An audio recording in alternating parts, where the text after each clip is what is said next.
Welcome everyone to today's webinar. Thank you for your patience. We had a little technical issue, but all should be good. My name is Marie Latulippe, and I'm the Director of Science Programs at the Institute for the Advancement of Food and Nutrition Sciences, or IFNS.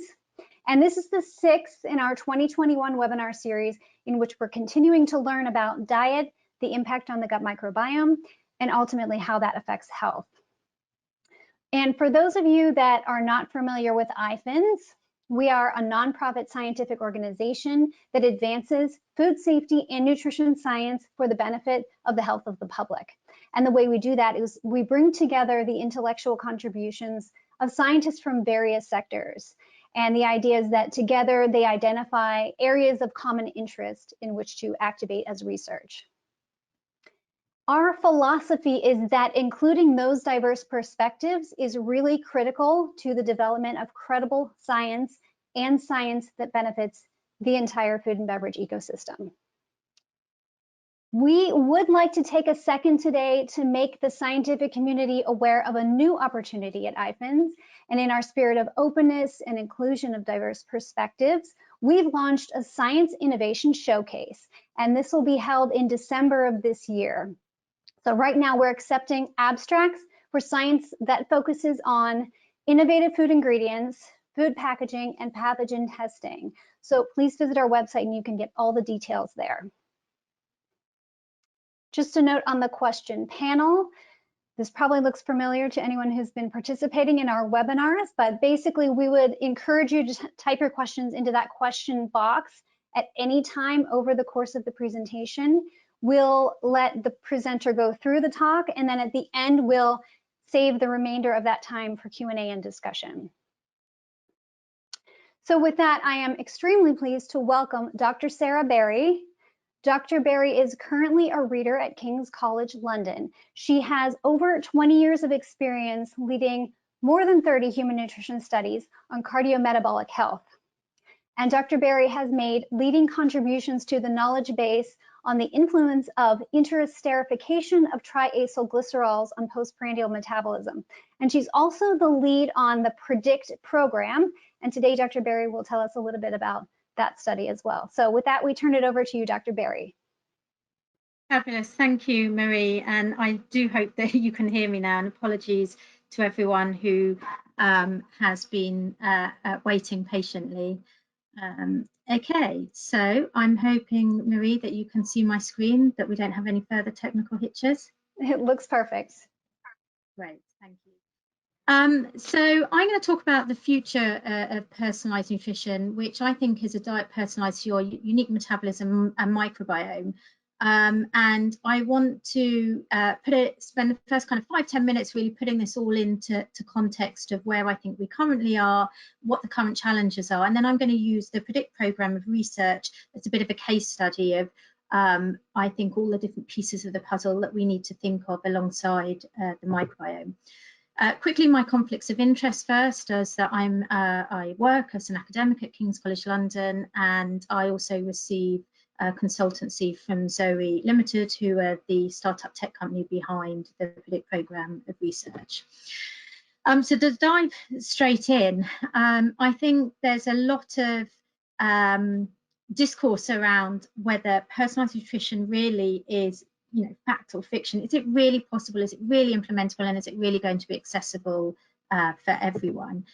And I think that's really important to think about how we do go from these population-based guidelines to these personalized individual-based guidelines. And this throws up a lot of challenges. And this is because we're hugely complicated as individuals with our thousands of different biological pathways. Food is hugely complicated, not just because of the thousands of different chemicals, but also the complex matrix that modulates how a food is absorbed or digested and metabolized. So if we throw together these two very complex systems, it really makes sense that actually a one-size-fits-all approach or looking at the average response to food perhaps isn't so useful. And this is something that I think there's growing awareness of in the nutrition research community. And A question I think that's becoming more and more at the forefront of our minds as nutritional researchers, but also in the broader biomedical field, is how meaningful really is the mean? And this applies not just from population-based guidelines, but also when we're thinking about how we interpret nutritional research and deliver guidance based on nutritional research. Now, nutritional studies typically show the mean response, so the average response.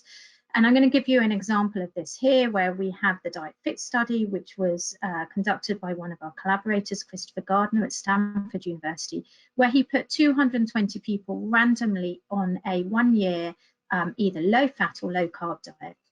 And what you can see here is that those that went on the low-fat diet, which are plotted in blue, and those that went on the low-carb diet, plotted in purple here, showed no difference in their mean response.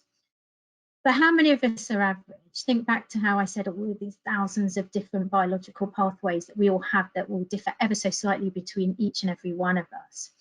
Well, I think a really nice way to visualize this is if we look at, oh, I think I have just lost, hopefully you can see the slides again now. A nice way to visualize this is if we plot each and every individual's response who is allocated to either the low fat or the low carb diet, as you can see here on the right, you can see that everyone's response is slightly different. So each one of these lines is an individual on the low fat in blue or the low carb here in purple. The red line shows the average response, so what we've plotted here on the left. And you can see that for these people down here on the left of the healthy low carb weight loss or the healthy low fat, the average isn't actually that meaningful. And I think this really shows two different things. One is what we're starting to understand is that there's huge inter-individual variability in how each and every one of us responds to food. But also, I think this highlights the need for personalization. That's what's right for me versus what's right for you might not be the same. But comes with this, like I said, it's many challenges. How do we untangle this huge variability? And I often think it's like trying to untangle these many cables that are interlinked to actually go from these population-based guidelines to something that's meaningful and accessible to and actionable to every individual on this personalized nutrition plate, as you can see here on the right. And the way that I think this is possible is within the context of this amazing transition, I think, and this amazing point of time that we're in nutritional science, where we have access to big data and novel technologies. And to put this into context, as a nutritional researcher, I've had to either rely on these very low quantity but very high precision studies. So my traditional randomized control trials, where I might have 20 people that I follow in a really tightly controlled way. Or I've had to rely on very low quality and precision, but very high quantity studies, such as these big epidemiological studies that gives me vast amounts of people's data, but not at the precision and in a tightly controlled way that I would perhaps like to within my randomized control trials. But now we have these wonderful big data opportunities. And this allows us to get scale, breadth in the different outcomes we look at, depth in the different outcomes, and I'll show you some more examples of this in a minute, and also precision in our outcomes. And this is with the evolution of digital devices. So many people have Apple Watches, Fitbits, etc. Also clinical devices, and clinical devices that can be used remotely. So continuous glucose monitors are just an example of this. There's also an explosion in technology for remote clinical testing, whether this is microbiome sampling or dry blood spot sampling for a whole host of different biomarkers. But really important, I think, is this explosion in citizen science, that many people out there are really starting to understand just how important nutrition is and how important it is to think about the food they're having and the impact it has on their health. And so there's many people that are wearing these digital devices, using these remote testing and clinical devices that actually share back their information to either companies or researchers that allow us to get this scale of data that we need, as well as this breadth, depth, and precision. And this leads us on to think about, well, what data do we need to collect then in precision nutrition? And there's been a lot of attention around the collection of genetic and microbiome data in precision nutrition. But in my opinion, this is just one piece of the puzzle. And when we delve into the PREDICT studies as a case study, hopefully I'll show you where the different pieces of the puzzle fit together. And so we need to be collecting data on exposures, so the kind of things that are determining how we respond to food. We need to collect a whole host of different responses, and we need to think about the outcomes we're collecting. And what's really key to say is that we need to collect data on multiple exposures, multiple responses, and multiple outcomes. And that's because for each and every individual one of us, the relative effect of different exposures will differ depending on us and depending on the response outcome, and outcome. So it's really important in precision nutrition that we measure the multiple exposures of this very integrated response and these interrelated multidirectional pathways. And I think it's why the single tests like microbiome only or genetic only testing, I think only solves one piece of this very, very intricate puzzle. Another thing I think that we really need to be thinking about when we're thinking about precision nutrition and also where the microbiome fits in is how should we measure responses to food? How should we measure the health effects of different diets?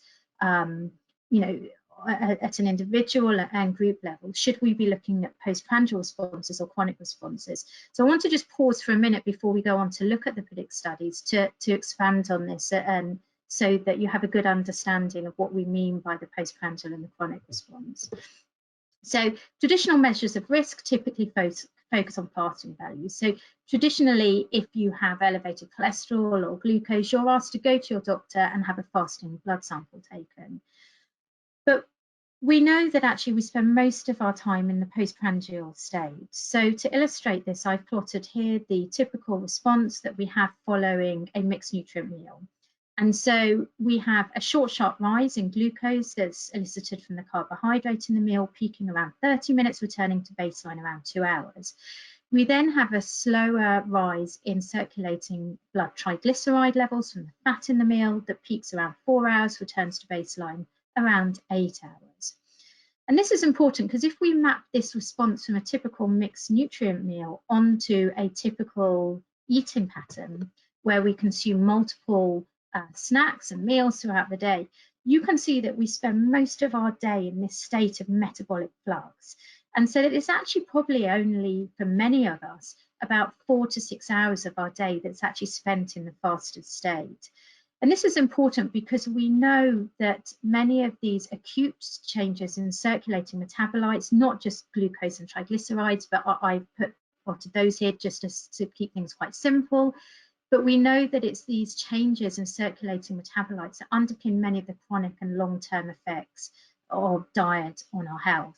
And this is for a whole host of different reasons of what happens in this postprandial state, culminating in many downstream unfavorable metabolic effects, such as increase in inflammation, for example. So we know from our own research that the level and size of the postprandial triglyceride or glucose response is directly related to your inflammatory response.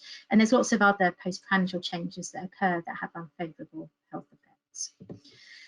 So how do we do this? How do we capture multiple exposure data, multiple response data, and multiple outcome data? And I'm going to use the PREDICT study, as I said, as an example of how actually this is possible in research to do. So the PREDICT study, for those that haven't heard of it, is the largest ongoing program of research to measure individual responses to food. It's a very unique program of research because it combines traditional nutrition academia and academics like myself at King's College and other academic institutions, including MGH, Stanford, Harvard, and Tufts, with a startup tech company. And this is a healthcare tech company called ZOE, who was specifically formed with the purpose of conducting the PREDICT studies and generating a personalized nutrition app and program. And it's really allowed us, I think, to press the fast forward button in nutritional research by this quite novel approach that we've taken. So the PREDICT program of research consists of a number of PREDICT studies. There isn't time to go into all of these today. If you are interested in finding out more, there's lots more details on the Join ZOE website. I'm going to focus on the PREDICT 1 study over the next 10 to 15 minutes. What's important to note is common to all of these studies is the harnessing of what I talked about earlier, these novel technologies, these remote technologies, and most importantly, citizen science. So apart from the PREDICT-1 study that also has a clinical element, which I'm going to explain in the next slide, all of the other studies are exclusively remote studies where we're collecting this high resolution data at scale, breadth, and depth. So the aim of the PREDICT-1 study was to harness genetic, metabolomic and metagenomic and meal context information to answer 3 key questions. To look at how much variability is there actually in how people respond to food? What's explaining this difference? Is it all in our microbiome? Is it all in our genetics? Or are there other factors that we need to think about, such as meal context? And by meal context, I mean how we eat, so the time of day, the meal ordering, sleep. Or is it simply just who we are, our age, our sex, our BMI? And then the third question was to look at whether we can actually use machine learning and AI and this big data that we've got to predict individual responses to food, to actually develop personalized predictions at an individual level. So the study was conducted with the main cohort in the UK of 1,002 individuals, predominantly out of the Twins UK cohort. So we had about 700 twins, which was great for us to be able to disentangle genetic influences. And then we had a validation cohort at MGH in the US with 100 individuals. It consisted of a 1-day clinic day, which was very typical to the kind of postprandial studies that I've been running over the last 20 years. These are very tightly controlled studies where we feed multiple meals throughout the day. We collect multiple blood samples. We also collect lots of baseline data. We collect a stool sample. We collect questionnaire data, anthropometry, visceral fat using DEXA, and lots of other clinical assays, blood pressure and heart rate. Participants were then enrolled in a 2-week at-home phase, and this actually underpins all of our corresponding PREDICT studies, the PREDICT-2 and the PREDICT-3 studies, and also the personalised nutrition product that's evolved out of this research. The at-home phase of the study involved harnessing, like I said, digital devices. So participants were fitted with continuous glucose monitors. They wore digital devices to measure activity, sleep. They provided stool samples at the beginning and end for microbiome profiling. We also did multiple dry blood spot tests, both in fasting and postprandially, for the measurement of blood triglycerides and also C-peptide, which is a surrogate for insulin secretion. And participants were given standardized meals to consume throughout the test period for their breakfast after an overnight fast that differed in macronutrient composition. And these were given in duplicate, so we could also disentangle the intra-individual, so within subject day-to-day variability, as well as the between subject variability. Also during this 2-week at-home phase, people were signed up to a dietary assessment app, and on this dietary assessment app, they recorded everything they ate and drank. So they used barcoding, pictures, and weighed records. And this was supported in real time by a team of nutritionists who monitored the quality of this data in real time to ensure that we collected the most high quality data possible. And this is so important when we're developing precision nutrition algorithms, because if we can't collect good data on what people are consuming, how can we trust any of the outcome from this? So just to give you an idea of the scale of data from just the PREDICT-1 study alone, this was in our 1,100 participants. We had 32,000 of our standardized meals consumed. We had 2 million glucose readings. We had 132,000 meals logged, 28,000 dry blood spot triglyceride readings. We're now up to over 10,000 people overall in our PREDICT studies. So you can just imagine the volume of the data that we have, which is fantastic for us to really tease apart all the intricate pieces of this puzzle. And so this created for us a huge data set that we could start to tease apart just how much variability there is and what's causing this variability. And I want to use this slide to illustrate the size of the variability that we see in individuals. So the blue and the red line here is the mean and the median response. And you can see the postprandial triglyceride response on the left and the glucose response on the right. The time is plotted here on the x-axis. So this is over during the clinic day, this very tightly controlled clinic day. You can see the 0 to 6 hour postprandial response, and the concentration on the y-axis. Each one of these lines joined together by dots is an individual from our 1,100 participants. And I think what this really clearly shows again is how meaningful is this mean and median line down here for these individuals up here or these individuals down here. Another thing that I think is really interesting is you see more variability in this postprandial phase. So you see more variability during this 4 to 6 hour phase for triglycerides, or during the peak glycemia during this 30 minute to 2 hour phase for glucose.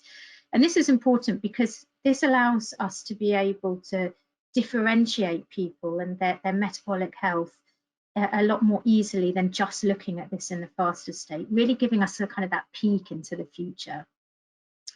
So given that we've seen huge variability between individuals, we wanted to look at what's causing all of this variability. And the first thing we looked at is it actually all down to our genes? Now, I was a child that was growing up in the 70s at the time of the explosion of genetic discoveries, where we were all told, oh, well, everything's predetermined by your genes. And what's really fortunate is, as I said earlier, the majority of our participants in PREDICT-1 were twins. So we were able to look at how one identical twin compares to another identical twin. Now, if it's all due to genetics, as it predominantly is with height, you would have this beautiful line, straight line here when you plot one identical twin against its other identical twin. But when we looked at this for both glucose and triglycerides, what you can see is actually there's huge variability, that it's not all predetermined by our genetics. And we can actually also do something called ACE heritability modeling, which allows us to look at how much is due to genetics, how much is due to upbringing, and how much is due to environment. And we can see that actually genetics don't explain most of our nutritional differences. So then what are the determinants? What are these exposures, and how do they impact the different responses and different outcomes? And we've looked at a whole host of different exposures, from the different nutrient compositions of the meals to the meal context, like I mentioned, such as time of day, the ordering of how we have our meals throughout the day, our exercise, our sleep. We've looked also at the microbiome, which I'm going to spend a few minutes on as well, and lots of other parameters about who we are as well.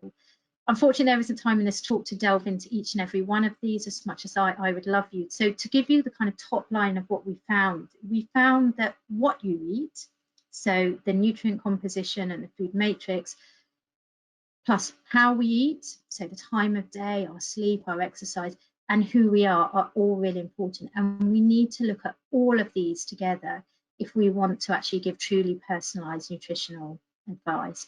We also know that it's multidirectional, some of these effects. So for example, with sleep, we know how long we sleep determines not only our metabolic responses, but our food choices, which then determines also our sleep. And there's a similar bidirectional relationship with microbiome and many other outcomes. So given that we've started to explore all of these many different outcomes, can we actually piece together this intricate puzzle? And this is what we've been working on, trying to look at, well, what's the relative importance of meal composition versus age, for example? And what we find is that it actually depends on what your response measure is. So what I've shown here on the left is the different determinants or the different exposures impacting our postprandial glucose response. And you can see that the meal composition is really important, that yes, genetics plays a role, like we saw earlier, that genetics plays more of a role for glucose than for triglycerides, but the meal context is important, and this is that sleep, time of day, etc. And we have some fabulous data on this, where we see, for example, what you eat for breakfast in the morning is a really big determinant of your glucose response to your lunchtime meal, for example. We see that the relative ranking of the determinants for your postprandial triglyceride response is different. And so again, when we're thinking about what kind of advice we want to give people, it might differ depending on what the outcome is that we really want to focus on. And what I want to spend the last 5 minutes or so covering is thinking about the microbiome, given that this is part of a series on the microbiome. So where does the microbiome fit into personalized advice? And I know that there's many companies out there that are offering microbiome only personalization. And what we've seen from the slide before is that microbiome does play a role. It's a really important piece of the puzzle, but it's not the only piece of the puzzle. So I'm just going to give you a flavour of the work we've been doing on the microbiome in our PREDICT-1 study. So the first thing, again, that we need to think about when we're thinking about personalised nutrition is, can it even be modified in the first place? So if the microbiome is not modifiable, that it's all predetermined by our genes, then what's the point in even trying to personalise for your microbiome? And what we see is that our microbiome is hugely variable. And so we see in our own research that identical twins share about 34% of their gut microbes, yet unrelated individuals share about 30% of their gut microbes. So there's actually very little difference between whether you're a twin or an unrelated individual in how much shared microbes you have, suggesting that it's hugely variable between individuals and potentially hugely modifiable as well. Now, is the microbiome linked to diet and health? Well, I'm sure from the talks you've all listened to, this is very clear that there is a very clear link to a whole host of different health outcomes, and also that it can be modulated by diet. We know that it's a very complex interplay, a very bidirectional relationship, and it's really challenging, I think, to unravel the direction of play and also what specific foods and nutrients are causing the major modifications when we conduct these kind of randomized control trials looking at these impacts of diet on the microbiome. So we've looked in our PREDICT-1 study whether we can identify some commonalities between different foods and the microbiome composition and also health outcomes and the microbiome. And what we saw is, if we look at all of the foods, some that we've collected data on, and group them into categories and plot them against the microbes, as you can see on the right, we start to see a clear segregation. And this segregation segregates into healthy food, what we know are healthy foods from epidemiological evidence, and unhealthy foods, again, from epidemiological evidence. And what we've done is we've classed the bugs that are associated with healthy foods as good bugs quite loosely, and the ones that are associated with unhealthy foods as bad bugs. And what we see is that this same segregation of what we're calling good and bad bugs, just for the purposes of simplicity, are also differentially associated with good or unfavourable health outcomes. And these are across a whole breadth of different health outcomes that we've measured in our PREDICT studies, from some of the very traditional clinic measures such as blood pressure, ASCVD score, insulin sensitivity, to also looking in detail at some of our metabolomic data and a lot of our postprandial and inflammatory data. Interestingly, what we see is we've been able to confirm what's been shown by Segal's group, is that the composition of the microbiome is associated with postprandial glycemic responses. But for the first time ever, this study showed a really clear association between the gut microbiome and our postprandial triglyceride responses, which was even stronger than the association that we see with glycemia. So what we've been able to do is identify 15 key bugs that are associated with favourable measures of health, and 15 key bugs that are associated with unfavourable measures of health. And we've seen that these are also, like I said, associated with these healthy or unhealthy diet patterns. And from this, we've been able to therefore generate this microbiome signature of bugs that we would want to try and target to increase if there are good bugs, or ones that we would want to target to try and decrease if there are bad bugs. Now, this does raise the question of whether we can really personalise the microbiome, given that the research I've shown you here is cross-sectional. It does not show a causal link, and this is something we're currently working on.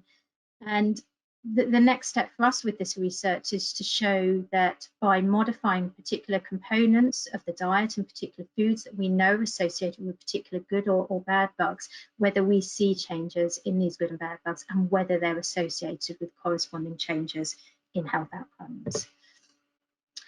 So to finish up, how can we actually translate all of these pieces of the puzzle to personalised advice?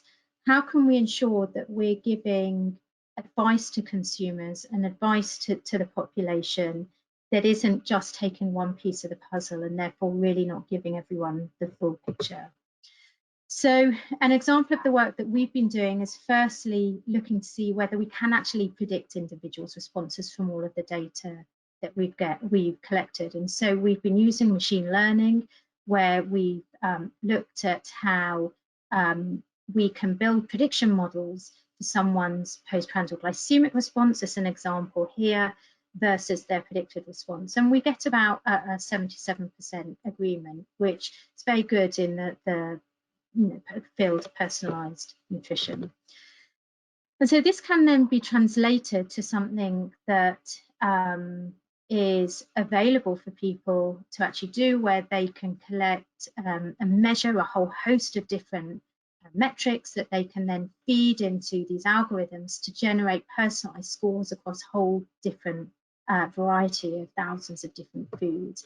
And this is something that's being currently undertaken by the tech company that's behind the funding for all of these predict studies, and being continually evolved and continually refined. As we're collecting more data from the PREDICT-2 and then the PREDICT-3 studies, these scores and the information that's feeding into these algorithms is being refined more and more.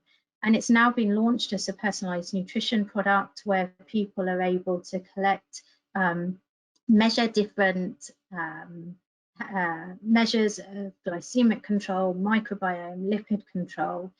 These are able to go into prediction algorithms, and people can, using an app, actually find out which are the best foods for their own unique biology. Now, we still have a long way to go, I think, in the world of personalised nutrition. And I think we're at this really exciting transition where, we have these exciting opportunities that I mentioned at the beginning. We have these digital devices, we have this citizen science, we have multi-omics. We know that everyone is unique in their response to food, and now we need to focus on how can we impact health. So how do we actually firstly go about affecting change in people once we have all this information? And there's a fantastic program out there called the Food for Me program that's really delved into this. It's an EU funded program looking at the efficacy of personalised nutrition. We're also conducting our own PREDICT efficacy study, and we hope to have the results for this towards the end of next year. But we also need to consider, I think, when we're thinking about personalised nutrition, what are the prospects at a population level? Can we make this implementable and accessible to the whole population? We don't want this to be a niche elite product just for those that either can afford it or can access it. And we also need to, I think, be really mindful of where population-based guidelines fit within this, because we really need to hold on to all of this evidence that shows that there are broad health eating principles that apply across everyone, regardless of personalisation. These are all of the fantastic scientists that have been involved in the PREDICT programme of research across all of these academic institutions that I've had so much fun working with over the last 4 years. And particularly, I'd like to acknowledge ZOE, who are the tech company funding all of this research. If you want to keep up to date with the kind of work that we're doing, I often post on Twitter, and I'd be very happy to take any of your questions now. Thank you very much for your time.